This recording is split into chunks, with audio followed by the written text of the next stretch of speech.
Yo, good morning. What's going on? It's Wednesday, so we're doing Call for the Creators. It's back, and I've got the amazing Allison Conklin with me, and we're going to get into a really deep story and of a creator in a sense we haven't talked about in this podcast yet. Yes, she's photography, but there's more to it. Before we get into that, I want to say a huge thank you to our sponsor. Boom, Fujifilm. You guys know Fujifilm with the phenomenon that is the X100 series, the X106. I'm sure you were having a hard time getting it, but you and me shoot the GFX system, which is the medium format system. Yes. I think that's the first thing we started talking about as soon as we saw it. You're like, GFX? I know. GFX, like we're a species. Yes. So we'll get into some of that in a little bit. But if you guys have any like curiosity about Fujifilm or what's going on with that system, it's always the photographer's camera, I feel. I mean, no matter what other system people shoot, they usually pick up a Fuji along with it. And there's reasons for that. So check out the Fujifilm videos on Adorama TV right here. I just did one for the new 16-55 f2.8 version 2. Talking really fast today. You are. But there's a whole playlist of Fujifilm stuff and the links below for obviously the entire lineup. We're going to talk about GFX, so I promise you that's going to hit. And a huge thank you to our coffee sponsor, Gotham Roasters. Cheers. Cheers. What'd you get? I got a decaf. A decaf? I know. You know, I haven't had caffeine in like 4 years. Whoa. We'll talk about it. Yeah. So there might be a bit of a contrast on this one, guys. I'm a loud Brooklyn trash rat, and she's so soft and amazing and just like raw. The quiet people that make you want to listen, those are the dangerous ones. So right here. But while we're going through this, if you guys want, you can check out Allison's work right here. So Allison is a wedding photographer, a portrait photographer, and has a really, I'm just gonna say you have a very soft-handed style, but you do capture pretty impactful moments with your clients and your subjects. And we actually had you as an instructor for our wedding workshop, which we have a video of that on this channel as well. And I saw how you worked with people, and people just get drawn to you. Like, it's really interesting. Like, I'm yelling at people and people just like gravitate, and then you kind of get into this like different mood with you, different tone with you. They listen to what you're doing. And then I think that's probably how you are with clients as well. right. But you have a story that I don't think we're ever going to have on here, or, I mean, so this is Bonus Days. Bonus Days is a magazine that she actually put together, curated. I mean, inception to in my hand is all Allison here, plus her team, including her husband in the back over here for support.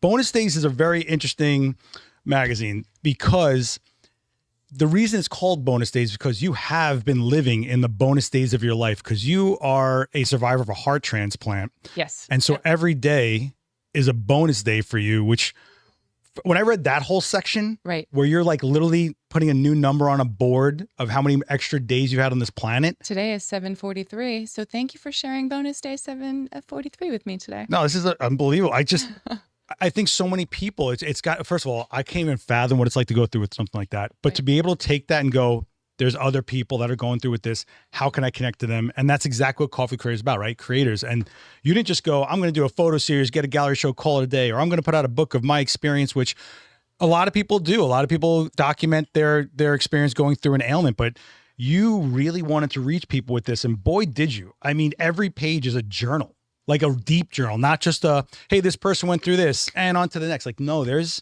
serious stories in here. And I think being a photographer that's telling family stories, portraits, telling someone who they are through an image, I think that lended a lot of heavy hand to the way you approach this. Right. How much of yourself did it take to get this to fruition? Like, was this something that saved you to keep your focus on it? Or was it like how did this come to be? No, I mean, definitely. There's so much of, thank you. Yeah. I have been chronically ill, right? I was diagnosed when I was 13 with a heart disease. And at 13, this is the early 90s. There's nothing out there. There's no internet. There's nothing, that I can connect with. There's no other people. Most of the kids in my class, nobody's concerned with life or death scenarios. And I didn't have anything. And so I just sort of like kept quiet about my health, and those types of things went through my life. But as things progressed, I mean, there's been open heart surgeries and brain tumors and then eventually, heart transplant. I was like, you know what? It's like life is so short and beautiful and wild. And I wanted to create something that reminded we're not alone. Like, Yes. because it's so isolating to be have a chronic illness, and it's really hard to kind of connect. Obviously in high school, most of my friends are worried about, crushes or tests or studying or volleyball, Which is the biggest deal to them at that moment. Right. But you were dealing with your literal life. my literal life. So I just felt really alone. And I just thought, and I've spent so many days, weeks, months in a hospital, and you doom scroll, and what do you see on Instagram? Everyone's highlight reels, everyone living their life, and and you're like sitting there in a room and you can't leave, or you're watching out the window, watching people run around. And that's why I wanted to have a print, because I felt like, let's get off our phones for a second. Let's actually see people that understand what an eternal patient is, have bodies like ours, scars like mine, like things that mirror my life. And was like, let's just do this. And I remember saying to my husband, like, I think I want to start a magazine. And he was like, wait, you mean like online? You mean like an ebook? Like everybody was like, what do you mean print? And I was like, no, print. Like, Isn't that sad? I know it is, but I don't know. I grew up with like a Rolling Stone subscription. Did you get any magazines as a kid? My career was heavy about magazines. And I remember I started my career in BMX, and like, I feel so trivial after your story now, but like, you'd grab it off a rack, you got printed, you felt immortal, you rolled it up, you had it in your back pocket, you showed everyone like, this is your legacy. Right. Of course, after 30 days, it's gone forever, but I think, there is something that's tangible. The one thing I love about print, especially a magazine, not something that's in a frame, this travels, right? Yep. So like, you find it. It's in the back of a chair in an airplane, or, we were talking about highlights when we were kids. Like, you went to a doctor and you're like, oh, highlights. I don't care if it's 14 years old. This is amazing. I got markers. But it speaks to you because it's sitting there.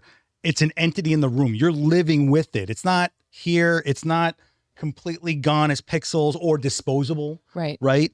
This, I feel like someone that's in here or that's dealing with something similar, you don't even know who's reading this, right? There's no comments back. No. Right.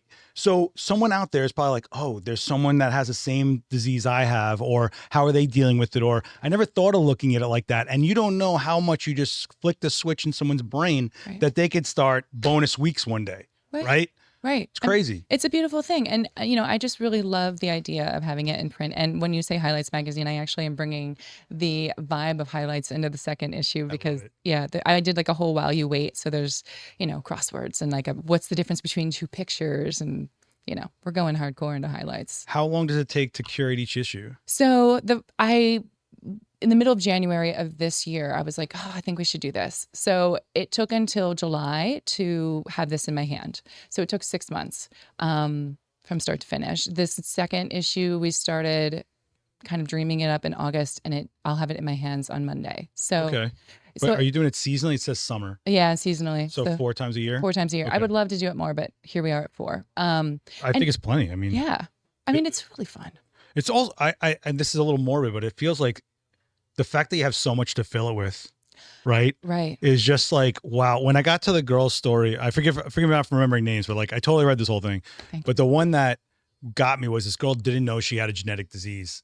And so she's been living with like a ticking time bomb that she didn't know about. And then all of a sudden the world changes. Probably what you were kind of connecting with on that point. Like, I don't even know I have no idea what that your day completely changed the rest of your life when you found out about that. I mean, I can't imagine what that's like. So I'm sure how did you find the people to get the stories to fill this with? Did you meet them through your world? Like, yeah, I mean, well, the first one's a little funny, right? Because I'm basically hitting up people and being like, I know I have nothing to show you. I know, oh, yeah. You know what I mean? Like, no proof of concept. No proof of concept, except would you like to share your most intimate story with me? Wow. And to say like, I'm a photographer, and to just sort of, I'm going to be doing this magazine, and they have no idea what it looks like. Right. I don't even know what it's going to look like. That's true. So the one woman I had met in Houston, she had a liver transplant and had an incredible story. The other woman I met through Instagram because she had a heart transplant, and I just sort of reached out because we all sort of follow each other with this amazing community that no one wants to be part online? of. Yeah. Okay. Online. And then she actually graduated, the cover girl graduated with my son. So I could literally be her mother.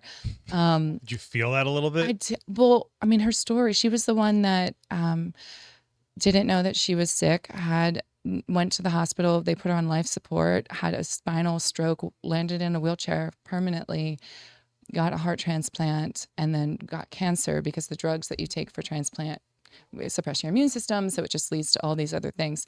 And, like, why do you want to tell these stories? People would be like, what do you, like, that's your cut. Like, but I tell it because, like, what she wants to do with her life is now she changed her mind and wants to be a physical therapist for other wheelchair users. Yeah.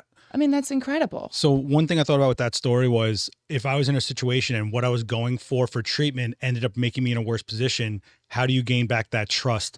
And I think her entering that world to be someone that the next person can trust is massive. Right. Massive. Right. I mean, I wouldn't even know. First of all, you're that young. Yes. She just turned 21. And you're just listening to adults tell you what you should be doing for this thing that you're the only one that's going to be, not that the family's going to deal with it, but you are the one that everything's on the line for. Right. It was like, I'm reading this. I'm like, this is just a magazine. Like it was, no, you know what I'm saying? Like, cause usually that would be a documentary you probably watched on YouTube by some kid. Like, you know what I mean? Like, but this, I'm just reading these articles casually. Like that felt a little weird to me. Like I was kind of like, it was heavy after heavy after heavy, but there's like a tact level. Does that make sense? Like there's like it's because of the way you shoot, I think I felt you in every page of this a little bit. And I think you can tell by the work that we were showing on our Instagram, it's got that softness to it. Like it's delicate and the situations are very delicate, but there's strength in here as well. I mean, there's a lot of stories of like, no, like this is where you can find structure and foundation. Right. Well, that's what I want to prove is that you can have these diagnoses or treatment plans and you can, in those moments think my life is over, but it doesn't have to be, right? I was diagnosed at 13 with a heart disease. I could have just been like, that's it. Like, I'm just going to stay home in my bubble, but I didn't. I started a photography business and I shot my first wedding at 18 and, here we are over 2 decades later. But it's just like, let's show that like, the magazine's not about being toxic positive. I hate that. So like, what's toxic positive? Well, like you got a heart transplant. Everything is so great. Congratulations. Good. Everything, like what, but it's like, well, it's really hard. It's still really hard. Yes, I shouldn't be here but like it's acknowledging that it's such a beautiful thing and that a stranger and many doctors and nurses have saved my life. But it's also just giving the idea of like, it doesn't mean that everything is perfect now. Right. It's going to be a battle, but it's a really beautiful one and your life can still be incredible regardless of any kind of diagnosis. And I feel like bonus days, obviously, for this is a chronic illness transplant, but everybody can look at their life that way. Well, having said that, one of the things I don't know if you've looked at it this way, but I think also being a photographer, you were able to, even if you don't speak English, the most universal language, unless you're blind, is images, right? And I think you were able, if someone had like a broken English and found this in a doctor here, they'd be like, they would understand from what they're looking at that there's something to connect to and that they'll check on this later, maybe whatever. But I felt that you could go through it like this even, and it hits you. Right. It's not just reading the stories. You'll get to the stories. Like I'm super busy. I had to read like one at a time and then between 14,000 videos I do for you guys.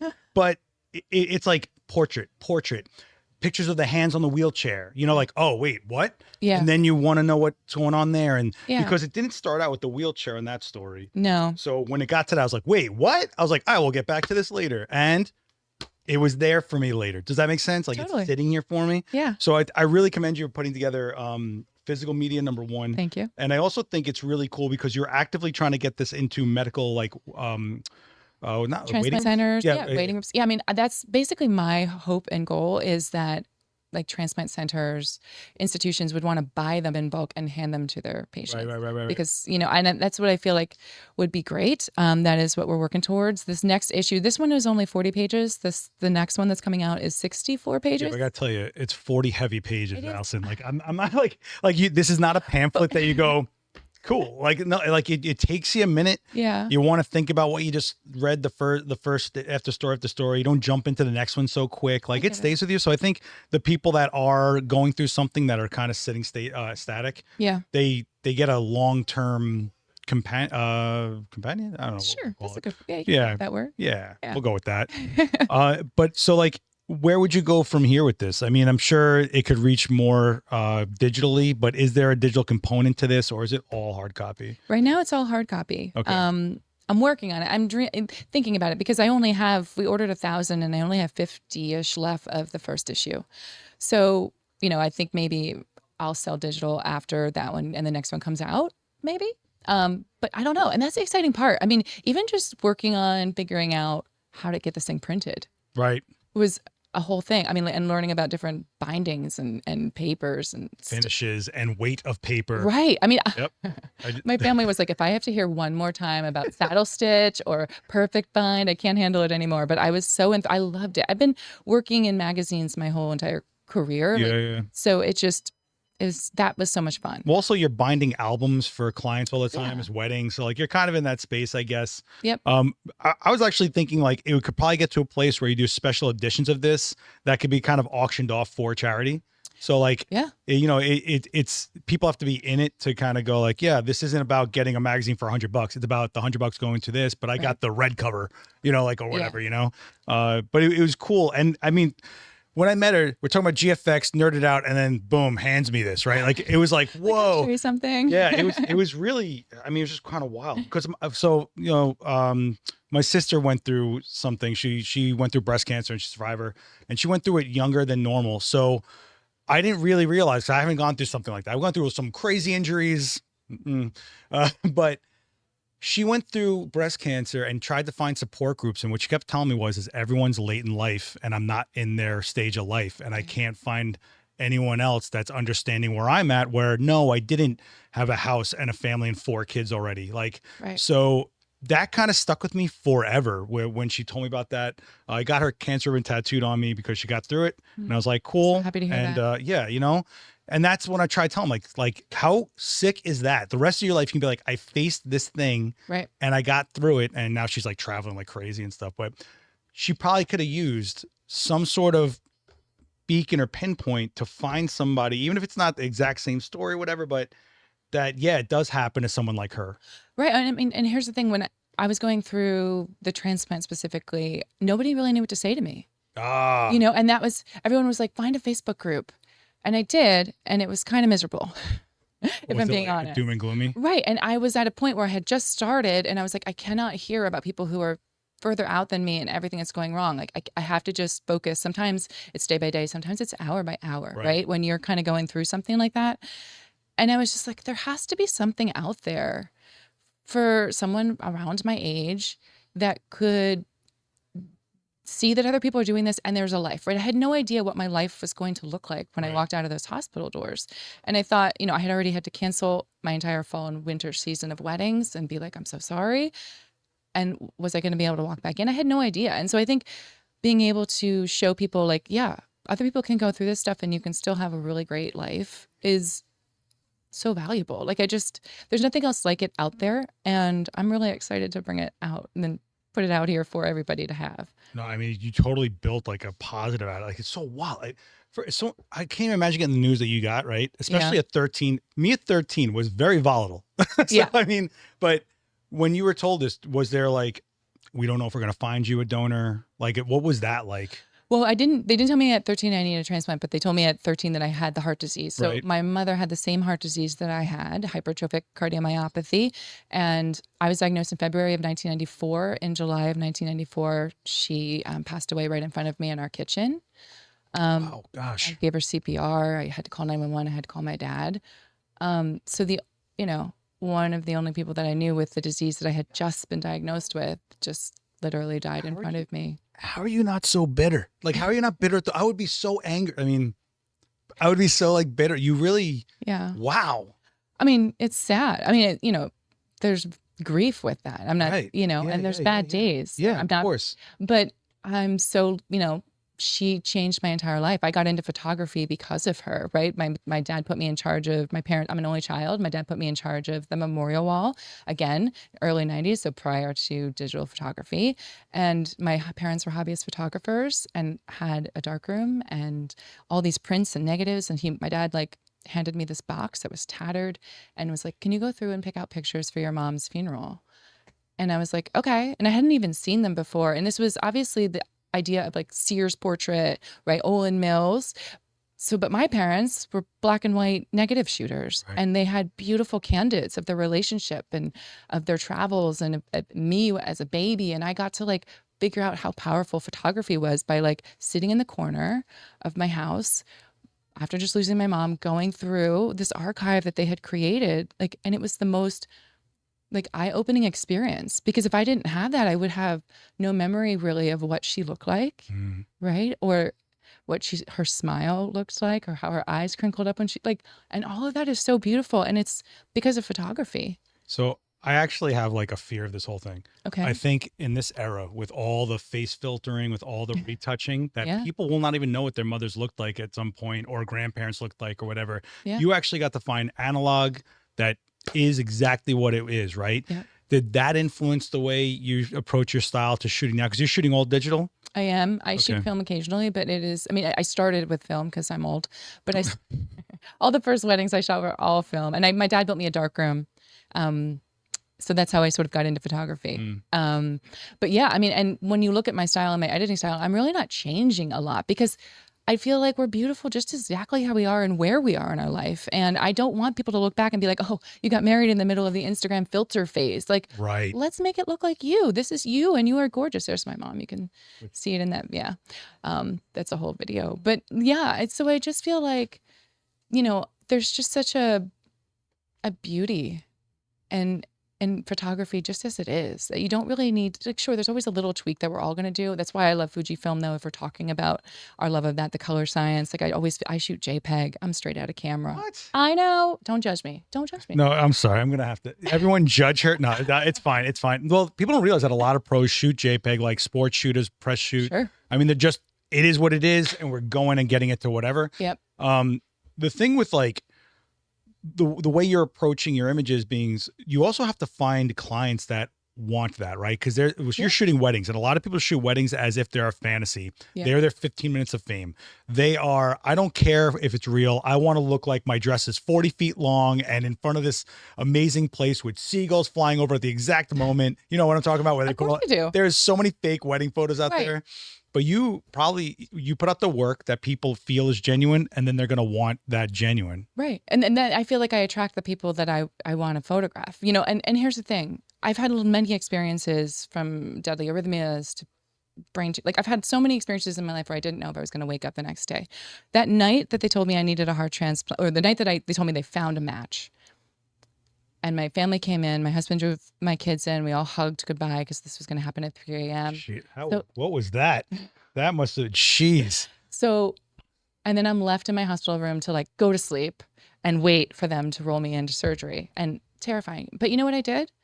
I looked at photos, and I didn't look at my like covers of magazines, or like, I didn't look at any award. I looked at the photos of like simple Tuesday mornings where we all looked crazy, but we were all laughing about something. Or like, I had take lots of pictures of my kids when we're having a chat, just because I want to remember like the beautiful conversations, or like silly selfies that my husband and I will take on a trap. Like, that's photography. That's the power of it, right? It can take you back. And I was like, well, I'm going to try my hardest to make it and like live and survive.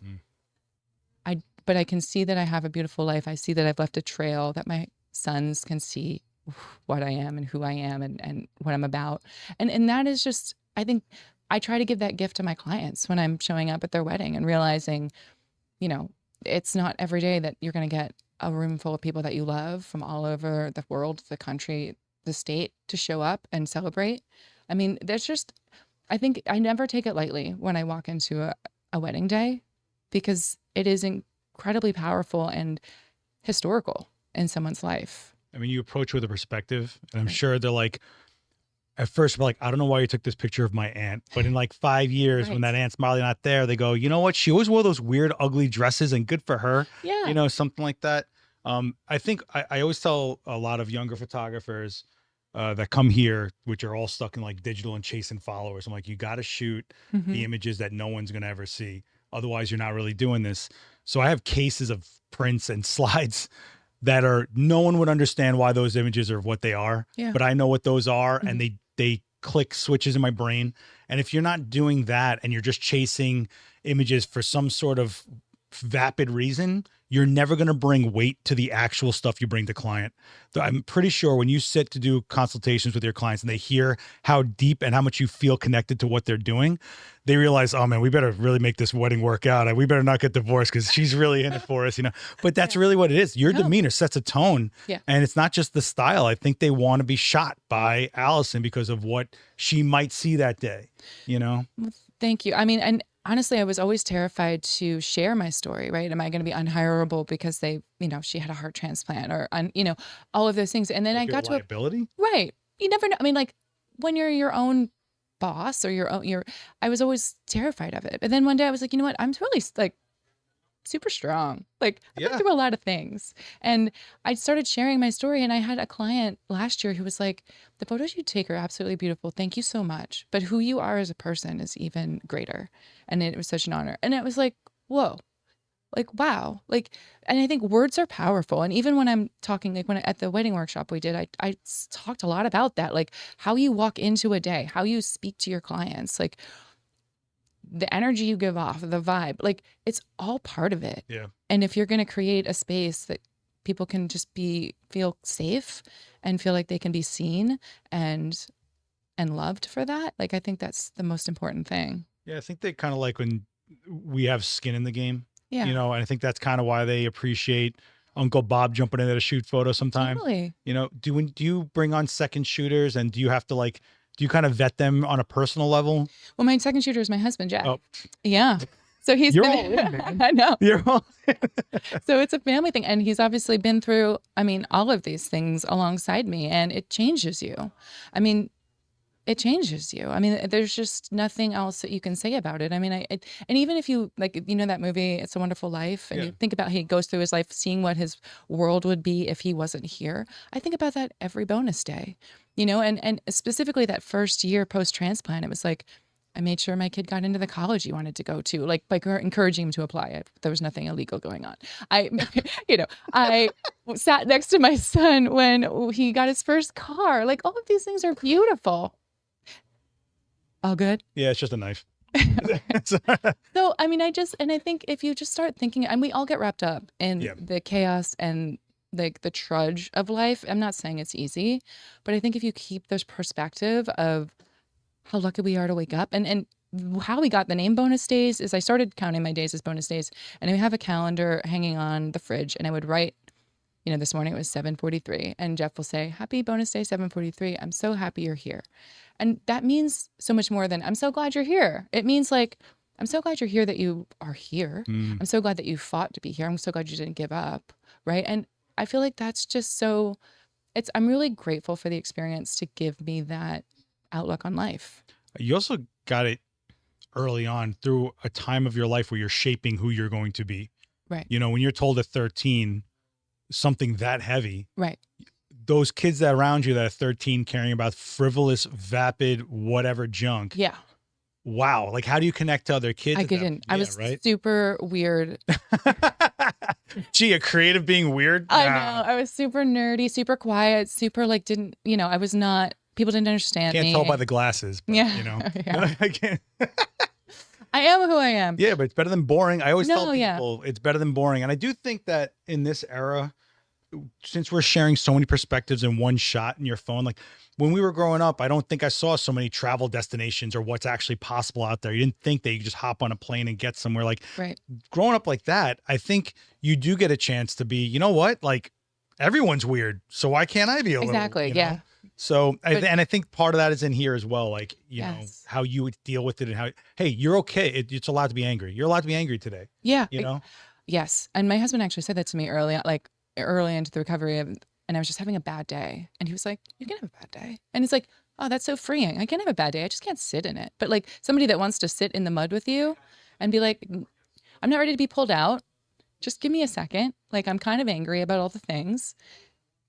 And then you move on, and then not move on, but you pick yourself up and you go. And I think that's just part of life. Like if you just gotta kind of ride the wave of some days are going to be great. Some days are going to be harder.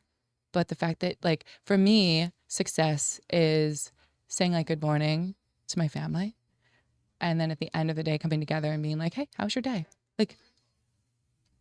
What's better than that? I wish I could find so much solace in those simple things ever. I wake up and I'm like, oh, again. And then I got to figure this out. You can. Well, I don't think you realize how much perspective you gained in the most ultimate way you probably could think of it. And a lot of us take it for granted because we're always tired. Look, I'm always exhausted. I am Sure. constantly just worn thin. It's really hard to be grateful for that next day when you just feel like it's going to be another hard, long day. But there's people out there that don't get to do what we do, that Right. never got to find something they connect with. Like I look at people that aren't quote unquote creatives, and I'm like, how do you live? Like you paid your bills. Congratulate. Like, what is it? You know, I'm not Right. trying to find the meaning of life here, but there's people out there that aren't fortunate enough to be our type of people to give other people reasons to go to the next day. Right. You know, when you see your work on someone else's wall, or, you know, you don't even realize that they put it somewhere or something, and then you find out about it, you're kind of like, Yeah. oh snap. Like, that accountant might not do that, you know, like it's crazy what we get to be a part of people, especially what you're doing though, like their Thanks. days and stuff. Well, I mean, how amazing is that we get to take our cameras to work? I'm surrounded by cameras every day. It's amazing. But I know, but it is. And no, that's true. I mean, I get people that will say, like, you took the last photo of my grandparents together. oh wow. And you're like, yeah. yeah. I mean, Yeah. and in a much more like heavy level, I had to I photographed a wedding the day my dad died. Right. And so like, I was so in tune with everything that was happening. You And- went into the wedding already knowing he passed? Yeah. Wow. Because it was like, there just wasn't enough, you know, there wasn't enough time. Wow. But, Do you get a break like from like the crazy things in life? Do you get a breather from anything? Jeez, man.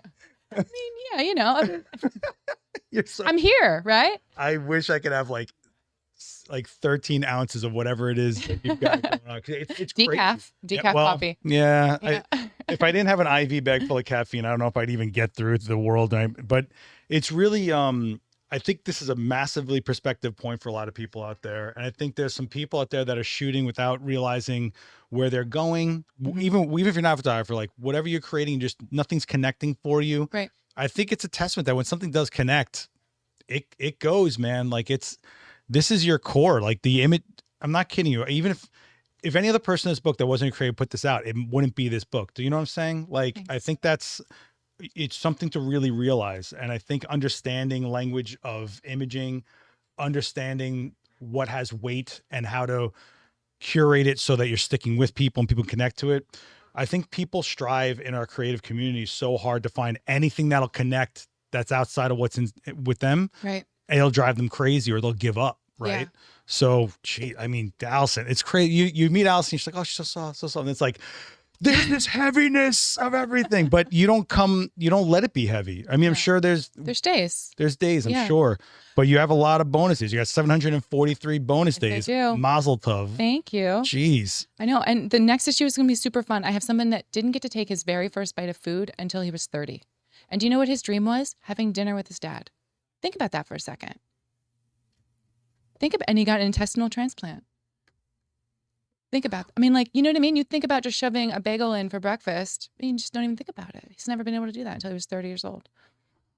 And like, that's incredible. He's in the issue. We've drove to Connecticut for his photos, or Maryland. I always think it was Connecticut. It was Maryland. And then I flew to Texas to photograph a mother who had a heart transplant, who had a son on the wait list. He was 13. Since that article, he received his heart. I have two best friends. I drove to Brooklyn, two best friends. One needed a liver. She was in liver failure, and her friend donated her liver. And then I have a woman who donated her kidney to a stranger.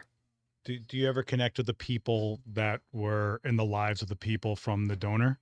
I mean, for me personally, I've written 3 letters. My friend wrote one. My husband wrote one. We haven't heard back, so they've chosen to stay anonymous at this time. I mean, you've got to think it's the family's like worst day of their life, so you don't know.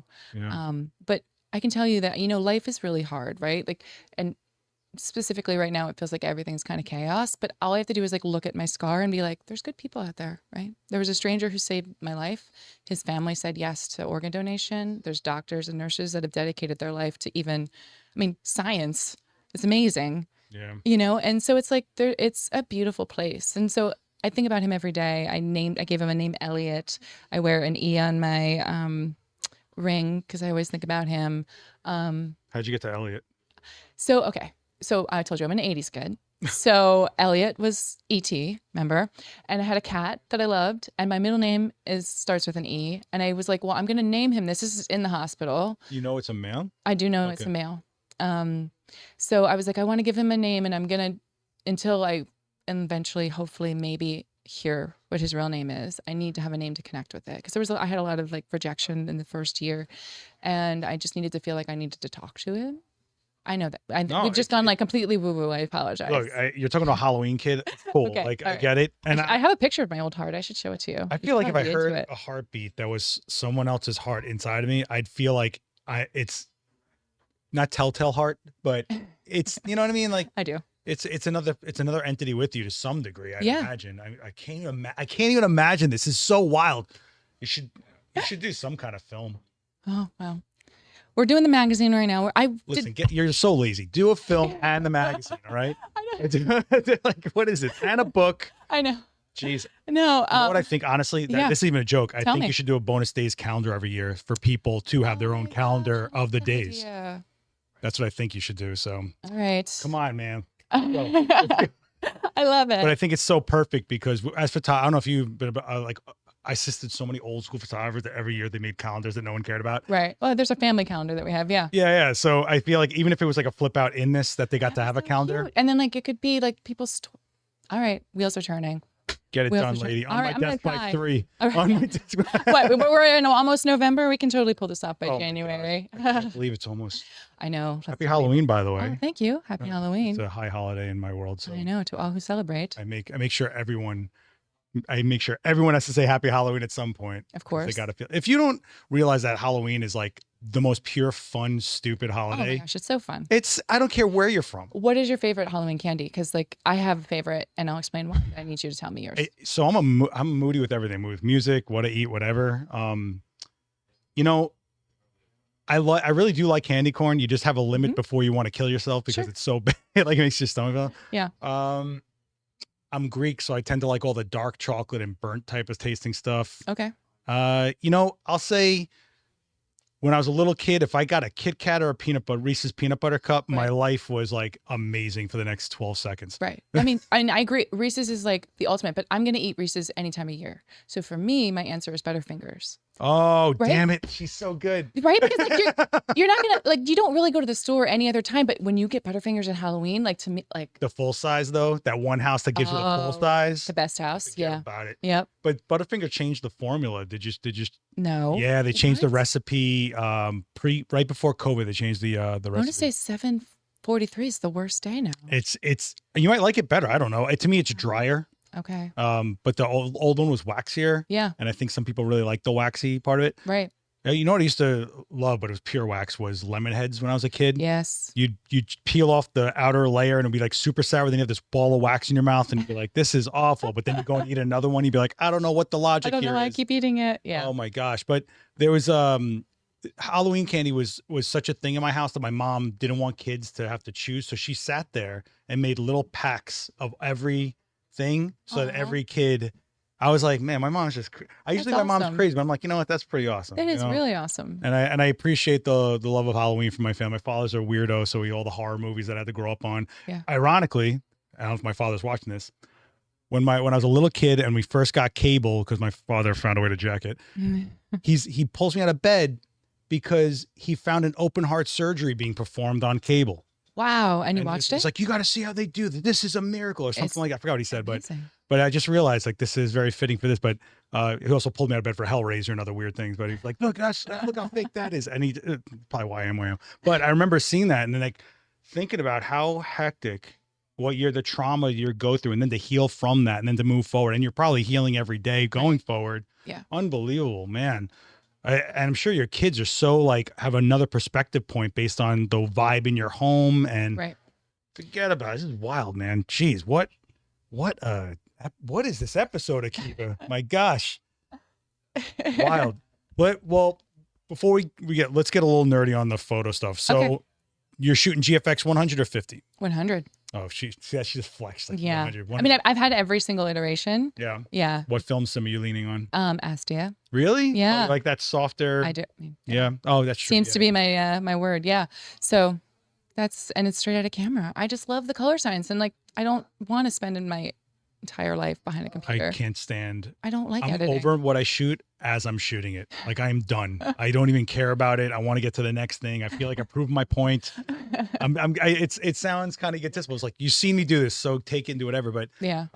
do you shoot black and white in I don't. I'll change it in Lightroom. Okay, so one thing I appreciate about the Fuji system is that you can have highlight and shadow tone curves in Right. camera, Mhm. but it only sticks to the JPEG, which is what you shoot. So I figured you might be like, let me tune it how I want. Not really. I mean, I just like, if it's not broken, don't fix it. I think to me it feels great, and I love how I can do for the skin, the soft photo, like Oh, I've never touched that yet. Oh yeah, just like mildly, like the weak one, and it just makes skin look great. Again, I don't want to sit in front of my computer for hours. Does not sound like a good time. They give you a lot of what I call like photo romance tools in the Fujifilm system, especially like the X series where it has like physical dials and all that kind of stuff. Like photo, like the real photographer lover kind of people love that kind of stuff. Yeah. But the GFX, I think the 110 f2 has been one of the most gorgeous lenses I've shot with.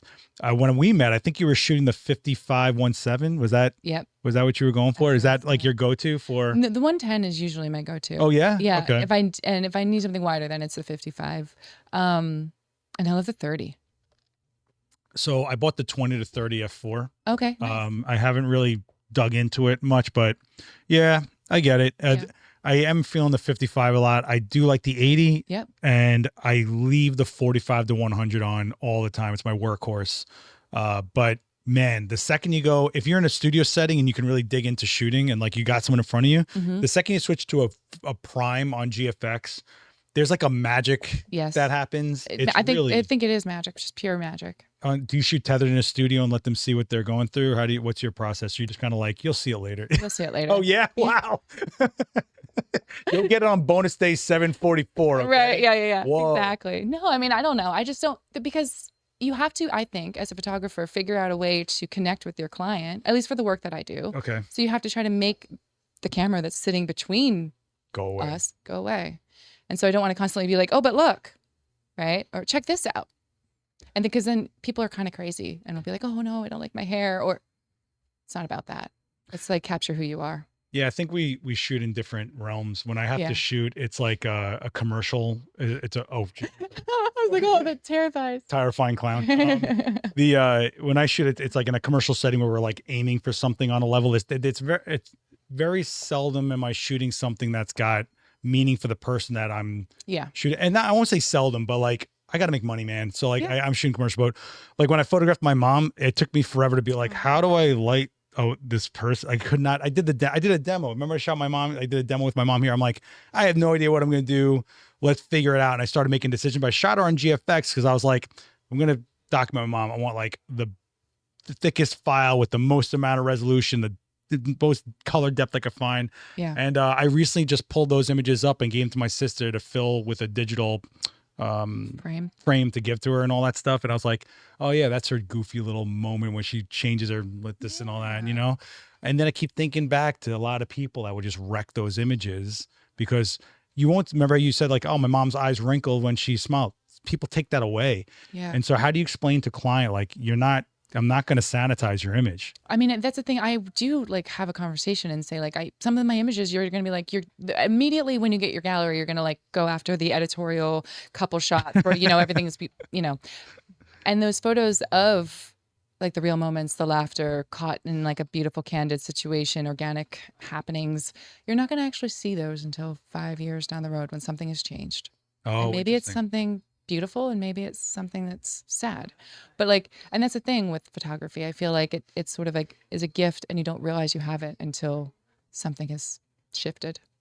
Well, it's a legacy thing. I've always looked at, and I get a lot of flack from usually I'll say older demographics online that use a lot of Photoshop, but I go, it's a documentative tool to me, right? Mm-hmm. Like everything else, when you are a painter or you're sketching, like you're doing interpretation, but we have the rare opportunity to really give you exactly what was there within reason. Yes, cameras interpret colors, whatever, but like the actual mannerism, that tone of the light that day, you could sometimes smell the image, you can hear the image. A lot of, because I've lived in New York my whole life, when I see street photographers, if I hear it, I can hear that car or, that traffic light with that weird, it's just, And I think people that don't lean on photography as a documentative tool is the style that I least connect with. Right. And I do appreciate people that go to a hyper level to like, but now we're getting into a world of AI. And Yeah. with everything you've just said in this, where do you stand on how you feel about where that's going? I mean, obviously for me, photography is who someone is, and I don't think that needs to be changed. So this is not going to be all AI'd one day? You're not I- going to make up random I think stories? that would be disingenuous You're to not going to have everything. hands with 17 fingers? No? I know.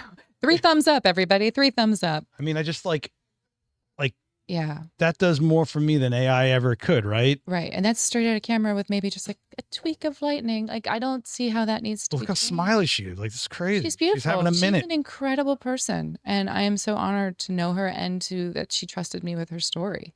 Yeah. Can they still get this issue? Yeah, there's a few left. So, but the second issue is for sale as a pre-sale right now. It'll be officially out on November 5th. So bonus days mag.com if you guys want to check it out. Yeah. And even if you think like, I don't know, like supporting the community is a good thing to do, photographers like that. But I want the calendar. I think the calendar is what's up. I hear you. That's a great idea. Thank you. But I mean, and I wanted this magazine to be beautiful enough that anyone would want to pick it up. You know, like, what is this? I want to look at it, not like, oh, this screams something that doesn't apply to me. Yeah, Like, yeah. it needs Or to it's be- like Dramaville or something like, Right. no, it's like a connective point. Yeah. And I also love when photographers just put out something that isn't the usual. Like we had Amy Touchette in here and she did a playing card deck of all street photography that's stuff. cool. And every suit was a certain demographic on the shirt. I was like, this is awesome. Yeah. And a million years ago, I almost put out a tarot card set and I never did it. Oh my, well, you could still do it. Yeah, I don't know. I'm just like, What are you talking about? You got to live your life. You got to do the things. I'm on bonus day 1. I don't. I do not accept it. I do not accept that. I don't know. We'll see. I do feel like I need a project to kind of make me go like, oh, I'm not doing this for something, like something that I Yeah. actually care about. It's been a minute. Yep. And I think this is going to be your. It is I haven't had a passion project. I mean, besides just like I'm passionate about what I do for a living, but I haven't had something that was just for me. And that's where this started because I'm nobody. I live in a small town in Pennsylvania. I was like, it wasn't like I was.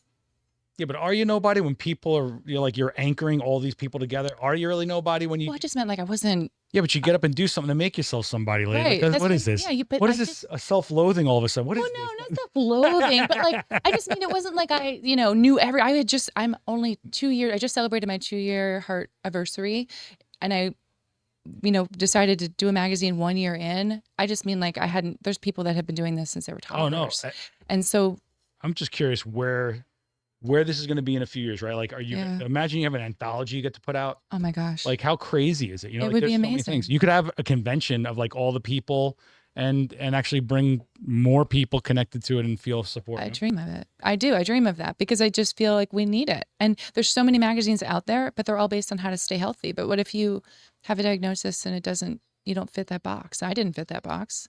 Yeah, and that's so it's true. like, I just, transplant. I didn't even read this. Transplant friendly recipes. Like, you don't even think that's a thing, right? the things we can and cannot eat. Crazy town. Wow. Jeez, there's so much. Guys, if you can, go check out bonusdaysmag.com. And of course, follow on Instagram, bonusdaysmag on Instagram. Yep. I am curious about the highlights notes in the I'll send you next the second one. issue. I'm sure you will. I mean, Yeah. this is my, you gave me 2 copies, right? Well, I sent one to Teresa. Yeah. And And she then- was like, here, I'm like, I already read this. I have it at home. But it's, Well, you can pass it to somebody that maybe your sister would want well, it. just so you know, this stays on the coffee table in the content room. So people get a chance to be like, what's Thank up? you. No, thank you. I mean, this is awesome. I'm sure these people absolutely are so grateful to have this. And I think everything that's hard copy is legacy. Like, you're going to find, you don't watch one day, some random kid in a few decades finds a copy of this in a swap meet or a flea market and they go, what is this? And they go, wow, someone put together a whole magazine about blah. Or I don't know if you know this, but there's like these weird subcultures of rare magazine collectors. No. Yeah. So Wow. I have a lot of rare horror magazines that they only do That's like fun. 50, so because no one cared about it or whatever. Sure. And that could be one day you might be like, oh, Allison Conklin, you have one of those? Oh, it's like not to monetize it, but you know what it is. Yeah. No, I mean, I love it. And I mean, it's helped me too, because I hear these people's stories and I'm like, well, if they can do it, I can do it. Yeah, totally. Wow, geez, what a journey with you, man. She's very soft, but then you're like so much that like you're kind of like, wow, you put in like, give me a bit of workout, guys. If you want, check out Allison's work at Allison Conklin on Instagram. Of course, check out the magazine. Are you a Fujifilm ambassador officially? So you are, right? I am. Do they feature you anywhere? Well, I just got to do that Frame.io thing with them. Yeah, I get to be on some launches and things like that. And I think I'm on the website. Cool. So you can go check out the Fujifilm world if you want to check out some of Allison's work and stuff like that beyond her own curation. And let's give a quick thank you to Fujifilm over here. Yeah, the best. And wow. So I know this one wasn't live, guys, but I appreciate you sticking out. I couldn't not have this story on our channel one way or another. And if you guys want, go ahead and subscribe. This is episode 39. There's 38 more episodes of stuff that happened right here with amazing people like Allison. So you can go check that out. Check out adorama.com/events for the in-person stuff tonight. Oh yeah, we're not live, so I came, whatever. Just so you know, there's a critique here tonight and it happens every month. So if you want to check out that and you're in New York, check out Adorama on Eventbrite and follow them so you know when there's new stuff. Allison, thank you so much for coming through. Thank you so much. No, of It was course. so fun. As soon as I met you, I was like, that's it. I know. We're going to have her on the show. Let's do this. Thank and you. if you want, check out the wedding workshop video that she actually was an instructor at. It was really cool. And people definitely, when you see a lot of people doing this while you're talking, things are clicking. So we appreciate you. Thank you so much, guys. Have a great rest of the day. We'll see you down in those comments and I'll put up your thing one more time and I'll put, you can scan that for stuff. Terrible ending. I know. I'm really worn out. Let's get into Halloween, shall we? Let's do it. All right. Later, guys. Peace. Bye.